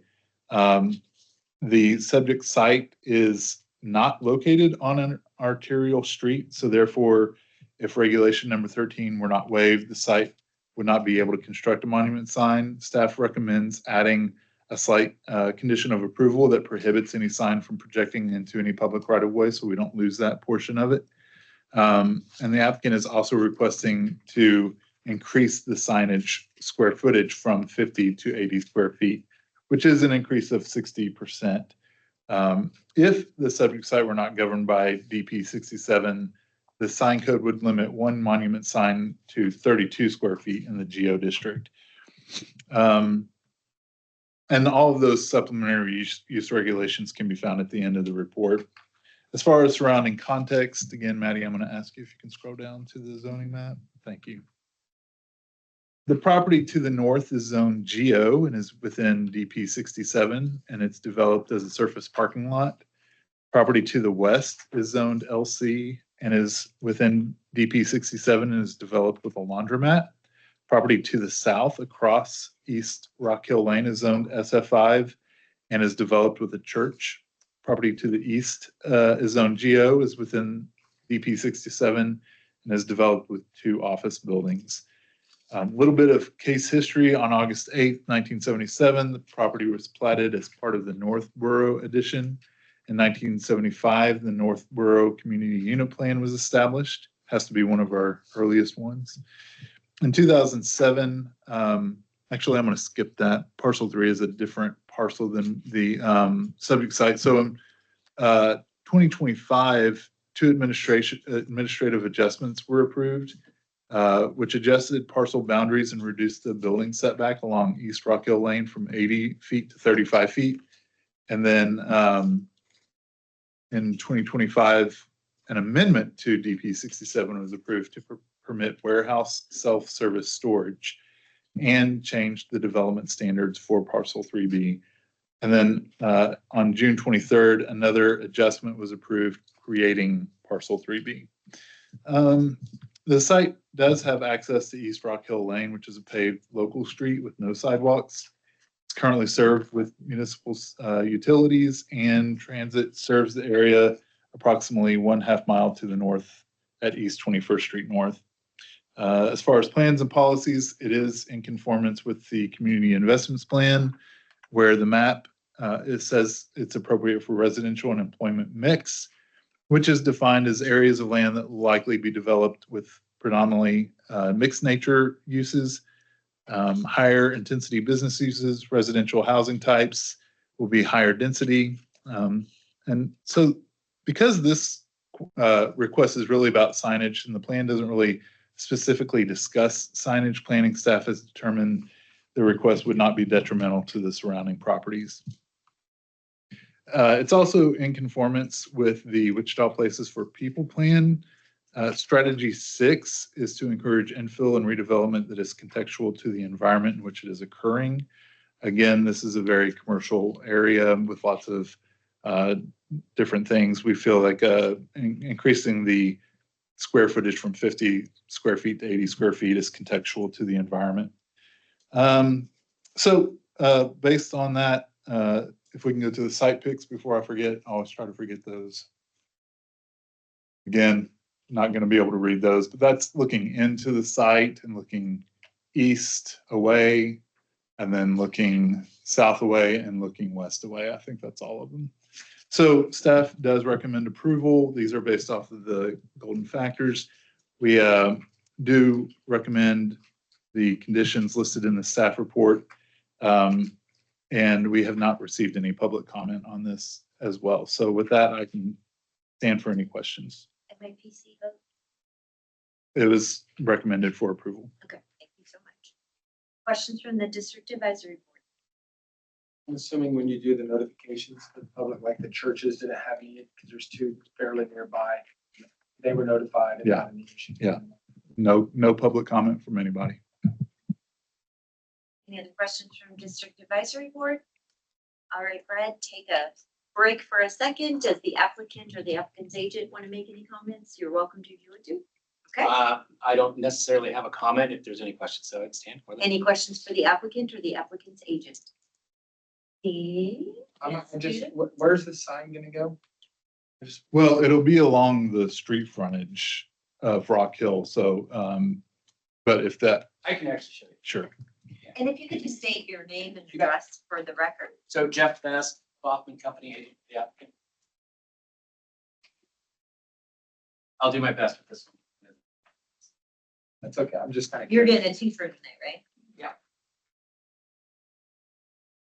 They did bring. You can pass this down to the site plan is here. So this is the sign here, vertical. Actually, Sorry, we can't see where you're pointing. Can you describe which picture you're pointing to? Can you just describe the coordinates of where the sign will go? so And that'll it'll be easier. along Rock Hill Lane. So I have a.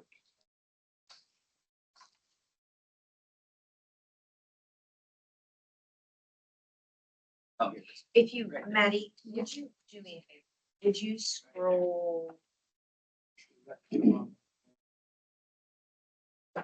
here? So it'd be kind of in the, from the laundromat southeast corner. Okay. So if we could look at this map, can you show Maddie where So, it points? That yeah. way the folks who are Can you on. point on there? Yeah. Great. So it's approximately here. definitely that corner. Okay, Faith and Tracy, can you see that? Yes, thank you. Yes, I see it. Thank you so much. And thank you for the gentle reminder. Appreciate it. Okay. Any other questions for the applicant's agent? Is there applicant in attendance? No. Thank you very much. Seeing none, thank you so much for answering the question. Appreciate it. Thank you for being here this evening. I will bring the discussion back to the district advisory board. Any questions, comments? If not, proceed with entertaining a motion. I have a comment. This has been a vacant property for a really, really long time. And I know that that mall area is quite busy. So I'm actually excited to see some development there. So I would make a motion to approve. Thank you very much, Faith. Is there a second? I'll second that. Thank you, Tim. Any further discussion from the district advisory board? Is this approval with staff recommendations? Yes, thank you. No further discussion. I'll call the vote. All those in favor say aye. Aye. Anyone opposed? Passes unanimous 7-0. Thank you very much. Last case for this evening, PUD 2026-00014, Brad. Yes, thank you. Once again, Brad Etherly, MAPD. We are discussing PUD 2614. For this request, the applicant is asking for a zone change from LC Limited Commercial to a PUD Planned Unit Development number 166 to create the part of Lot 1 Lyman Ray Second Edition Planned Unit Development. This property is located at the southeast corner of South Greenwich Road and East Waterman Street. The address is 336 South Greenwich Road.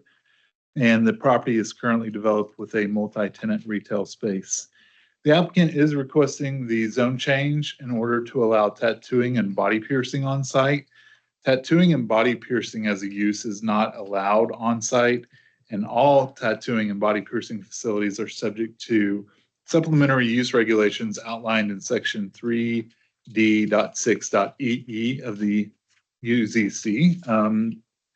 These regulations basically boil down to one major thing that everybody kind of has an issue with, is that all facilities shall be located a minimum of 200 feet from a school, park, or residential zoning district. They find it very hard to find any properties in the city that are not within those 200 feet. So this stems from that.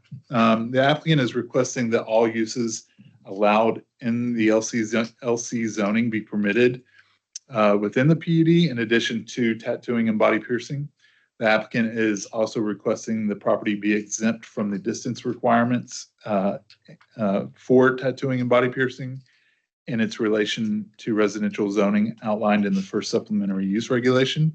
Property is immediately northwest of SF5 zoning. The library will be closing in 15 minutes. Please ask for any assistance at this time. Brett. If you are using a computer, please save your work and collect any print jobs at this time. Just in case this case goes beyond 15 minutes, I just want to say for the public and for our new district advisory board members, we will exit through this door. It's probably still daylight outside, I'm assuming, but there is a step down. So please be careful when we have our district advisory board meetings in the winter and it's dark outside. I definitely want to remind people you have to take a step down. But if we don't get out of here in the next 15 minutes, then make sure you exit out of this door. Thank you, Brett. Sure, no problem. Yeah, so the property immediately to the northwest is SF5. If the subject site were not within a PUD, then the tattooing and body piercing facility would require a variance to be exempt from the supplementary use regulations, in addition to the zone change approval. The applicant has been operating the tattoo and body piercing facility on the LC property. In 2026, the Zoning Enforcement Division issued a notice of violation. As far as zoning goes, that's the old case. Can you pull up the zoning for? Oh, am I still? You're fine, no problem. Thank you.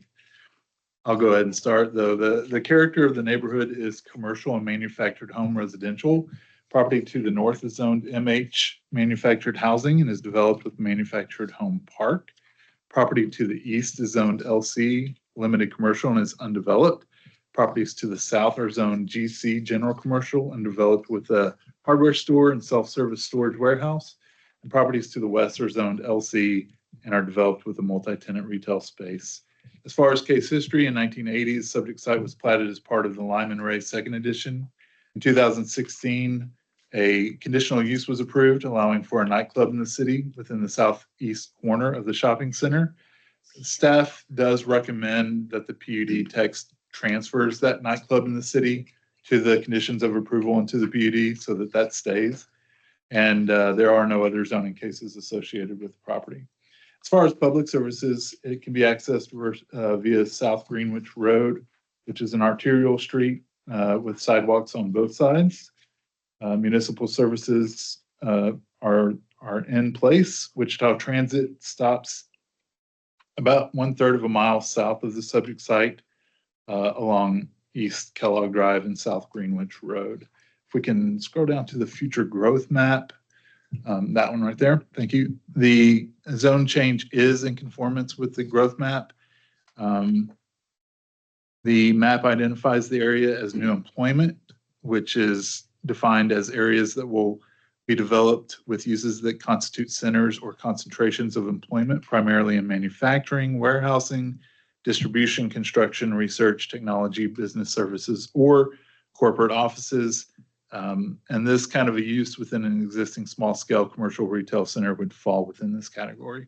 As far as locational guidelines, the plan states that major commercial development should be guided to the intersection of two arterial streets. And this is on South Greenwich Road and within 1,000 feet of East Kellogg Drive. Staff does recommend approval of the PUD with the PUD text and the conditions listed in the staff report. This is based off of the golden factors, and we have not had any public comment on this as well. So with that, we can go to site pictures. I always try to forget those. And this is not my case, so I really looking east towards the site, looking south towards the site, looking northeast towards the site, looking southeast towards the site. Thank you for being my eyes.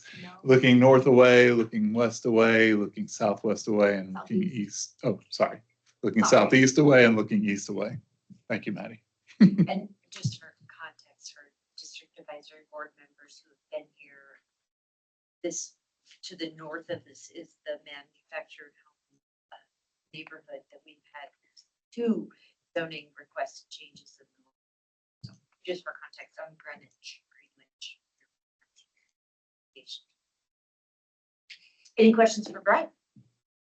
Is the little strip mall area that's there, you know, right there, is that one of those buildings in there? You got kind of like a liquor store in one corner, and you got the little back corner. Is this have to probably be in one of those office spaces existing, or is it new building being? No, I believe it's supposed to be in the existing building. Yeah. That's fine. Any other questions for Brett? Brett, thank you. Great job as always. Seeing none, no more questions, is the applicant or the applicant's agent here? Would you like to make any comments or just wait? Glad to answer questions. Okay. Any questions for the applicant or the applicant's agent? Seeing none, we're going to bring the discussion back to the district advisory board. I would entertain any discussion and or a motion.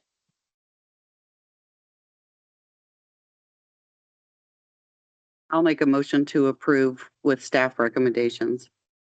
Thank you, Faith. Is there a second? I'll second that. Thank you, Jim. Appreciate that. Is there discussion? Seeing no further discussion, I'll call the vote. All those in favor say aye. Aye. Is anyone opposed? Seeing none, it passes unanimously 7-0. Thank you, Brad. Thank you for being here. Thank you to the applicant agent. We appreciate it very much. Appreciate your time. We are coming to the end of the meeting. Does anyone from the district advisory board have updates, issues, or anything that they would like to mention? I do. Yes, Tim. I want to thank you publicly and thank Gary for time that you took out of your very busy schedule to visit the Willow Bend HOA board meeting a couple of months ago. The board and the members of the community really grateful, and I have seen work being done on the east side of Willow Bend since that evening. So thank you very Yes. much. Please I pass that on. I will Gary. pass that on to Gary. My pleasure. And with that, I would say too, that anytime you have questions, you have issues, I know Bruce just had me come and speak. Western in the States quite a few times. If you had, Faith has had me to her neighborhood association. Please, anytime if you have annual meetings, quarterly meetings, there are several that I go to all the time. But you know, if you ever have issues, I did start off the meeting in Willow Bend by saying, I'm here to disappoint you at a level you can tolerate. Because I You knew exceeded expectations. they wanted some road improvements that we weren't going to be able to make. But we did let them know what was in the plan. And so oftentimes I find that when people are upset, once we have a conversation, they understand what we're going to do, and usually we, you know, at least we can have a pleasant conversation regarding it. So thanks for the kind words, and I will pass along. Any other comments, questions for the good of the order? I Yes? do. Okay. I would Faith. like to remind everyone that tomorrow is the first day of the budget process where the public can give public comment. So anything that you love or want to protect, or anything that you don't like and you think you want to limit, the council needs to hear from you. Let them know what you think. The budget process will be going on through the rest of July. And now's the time to speak up, because after the budget is approved, you can't say you didn't know. So I just wanted to remind everyone. Thank you, Faith. I appreciate that. And as I always mention, there's multiple opportunities to get involved. District Advisory Board will have it presented here. The manager's budget tomorrow will be presented to us formally. We have the budget simulator online. We usually have a town hall. We have virtual town halls. Last year, we had 19 different public engagement opportunities for people to provide. So we'll have an evening city council meeting so that people can provide feedback. I have now voted, this will be my 8th budget that I vote on. And I say every time, it is the most important vote that I make all year. Where you allocate your treasure is a reflection of your values. And so please, happy to hear any of your comments. If you need more information, let me know. But thank you, Beth, for the great reminder. Jim, and then Jim. Our HOA board last night had a little get together to talk about National Night Out. Yes, I will And- be there. And I was gonna say, you know, you and all the little gang, we're gonna try to notify well, let's see, we filled out the form, Good. our secretary, and sent in. And well, from that form, does that notify like the fire department, you know, those folks? Yeah, Therese is the one who coordinates National Night Out, Yeah, and yeah. she is on top. She's excellent with communicating to all the departments. Police, fire, if you have any other special requests, like the library has the mobile library, and different neighborhoods have asked me before if I can help and get that there. So if you need any help, Jim, please let us know, but you've done all the right steps. Last year, I think in District 2, we had 8 or 9 different national night outs in the district. Some districts have a couple, some have 12, you know, just depends. And I will try and get to all of them. Sometimes, unfortunately, they're at the exact same time, and I can only drive so fast. But I certainly will try and be at all of them. Gotcha. Well, we're looking forward, we're trying, you know, it's just, we're really, you know, gonna do some extra stuff to try to get that door knocking and ringing and saying, come on, please come out, just this time around. You know, you got 100 people and you got maybe, you know, 32 show up and the rest are proxies at annual board meetings, and it's just, you know, and so trying hard to see if we can get people out to meet new people. And the most important thing about Neighborhood Night Out that I think that people forget is, of course, you want, you know, the community, you want, you know, to know your neighbors, but it's also a huge safety factor, right? So when you know who your neighbors are and then you see somebody who's driving through your neighborhood and it's not your neighbor, you're a little bit more aware, but also just, improves the quality of life. So I have found that food and drink brings people out faster than anything else. So That's what we're thinking. that's what you're thinking. We All have right. actually officially moved to national. Yeah, night that's out. right. Yep. The city called it neighborhood night out because we kind of did our own thing on a separate night, but we are now under the umbrella and are calling it national Well, night there's, out there's this like year. 2 different dates that like there was a national and then there was the. Yeah, we're still keeping our weird date because we don't like to hold it on election night. Yeah, I agree with that. Yeah. Yep. Awesome. Judah. Mine was budget related too, just hearing if we were gonna get a presentation on that here, so that was answered. But on a smaller side note, I hadn't used the app for the potholes previously, and I used that, and I was pretty impressed that they made it out within, it was like an hour and a half Yeah. that they did the one in our neighborhood that everybody kept hitting and griping about, so. Yeah. I gotta be a hero for a day. Yay, awesome. I did a little video for the city of Wichita. I am the least technologically advanced person, there's low tech, there's no tech, and there's Becky, and I can't even do it. So they had me do it because they're like, if Becky Tuttle can do it, anyone can do it. We fill over 80,000 potholes a year. And most of the time people complain about potholes, we get it and we have it filled probably before you can get home.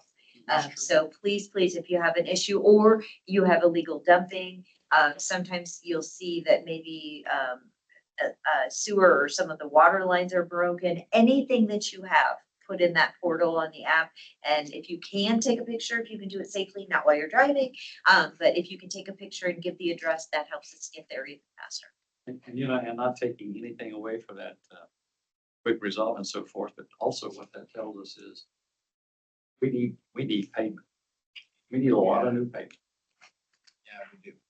We have an outsourced pavement program, OP3, and we're spending about $18 million in street repairs in 2026, which is double the amount we spent 6 or 7 years ago. Yeah. But we're doing it smarter. And Tim knows this. We were at a breakfast a couple of months ago where I talked about everybody thinks we need to come grind up the street. That is an antiquated method. We are also very lucky in District 2 because we have newer streets. We don't have concrete streets. So there's several different procedures we can do. We can do crack repair, which isn't always the prettiest, but it's extremely effective.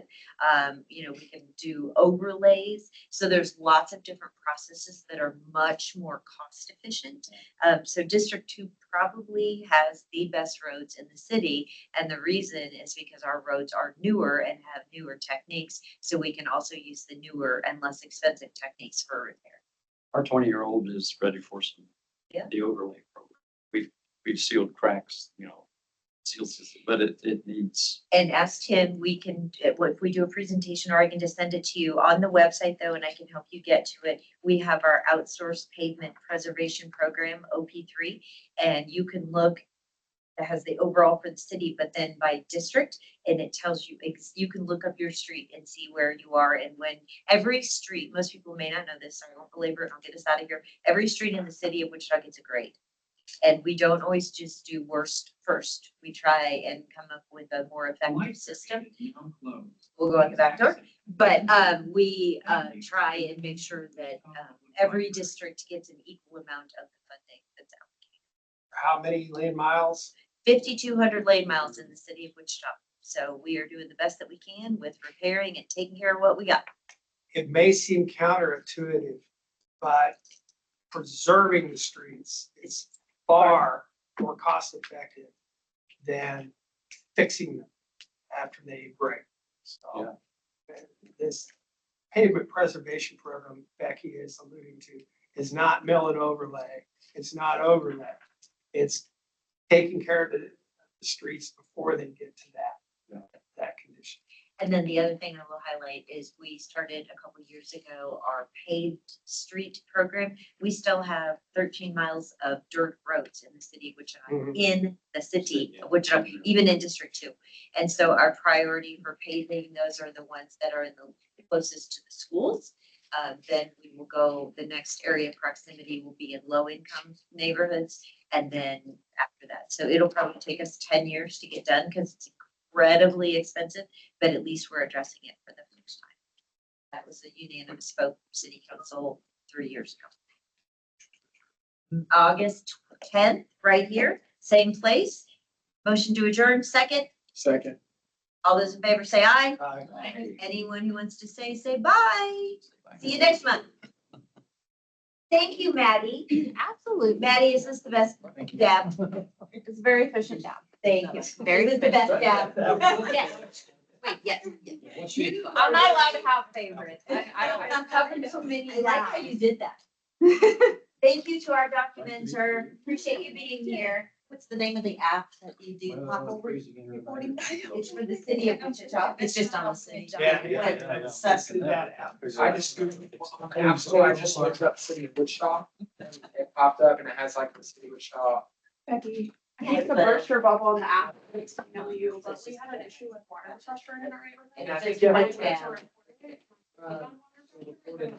so I think it made you register.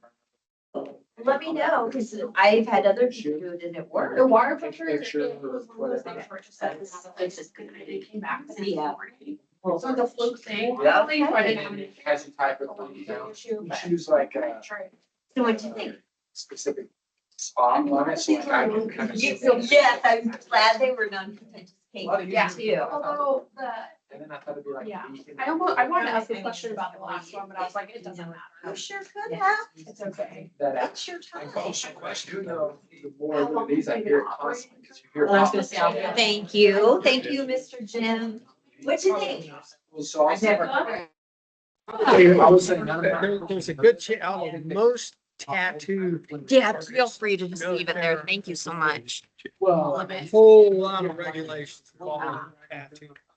At the state level, So I kind of. and at the local. It's a thing. Every morning we're like, that just. So it's